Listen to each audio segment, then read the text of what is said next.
Bonjour les cousettes, je vous présente ma nouvelle machine, l'Oekaki de Toyota, et je voulais vous montrer un petit peu comment elle fonctionne en phase de broderie libre, en fait en mode Oekaki. Donc pour cela je vais vous faire un petit passage par là pour vous montrer.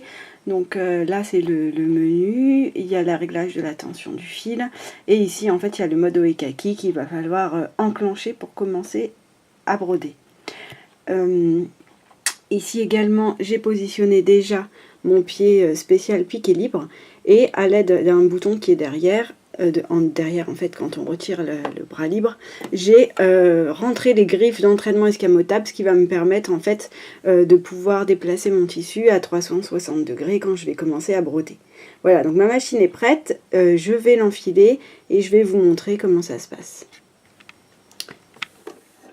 Voici mon fil. J'ai laissé la lumière allumée pour que vous voyiez bien, mais bien sûr il faut l'éteindre pour des raisons de sécurité.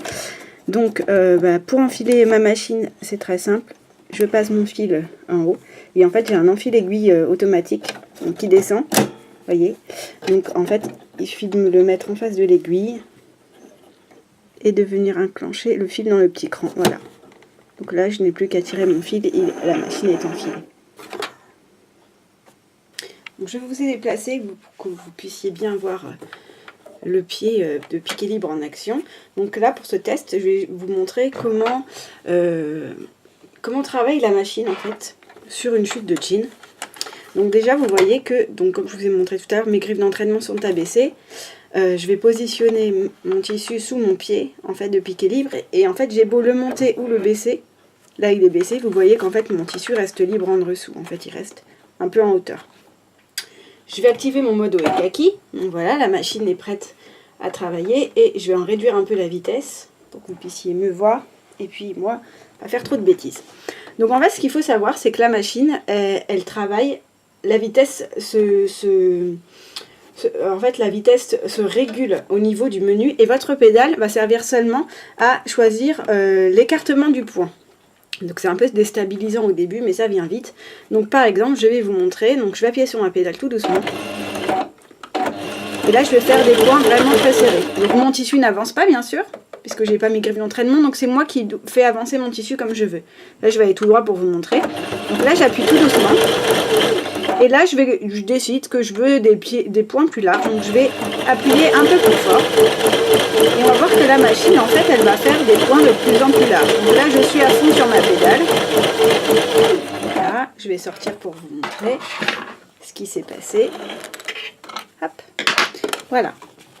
Donc ici, c'était le début. Vous voyez que j'ai appuyé vraiment très peu, en fait, sur ma pédale. Donc mes points sont très petits. Et après, mes points sont de plus en plus larges.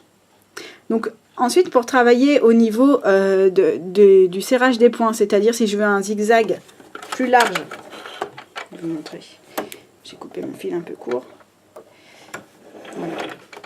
Si je veux un zigzag qui ne soit pas serré du tout, il suffit que j'avance mon tissu en fait. Là mon zigzag, j'avance mon tissu. Si je veux un zigzag très serré, bah du coup je vais rester en surplace pour avoir vraiment un effet point bourdon et de broderie. Voilà, vous voyez, ici. Là, ici, c'était donc le début, j'ai avancé mon tissu, donc j'ai vraiment quelque chose de vraiment espacé. Et ici, je suis restée presque sur place et j'ai vraiment un point de broderie très serré. Donc ça vous permet, ce mode en tout cas, vous permet de vraiment vous adapter à ce que vous voulez faire. Si vous voulez broder serré, pas serré, dessiner ou même réaliser un appliqué.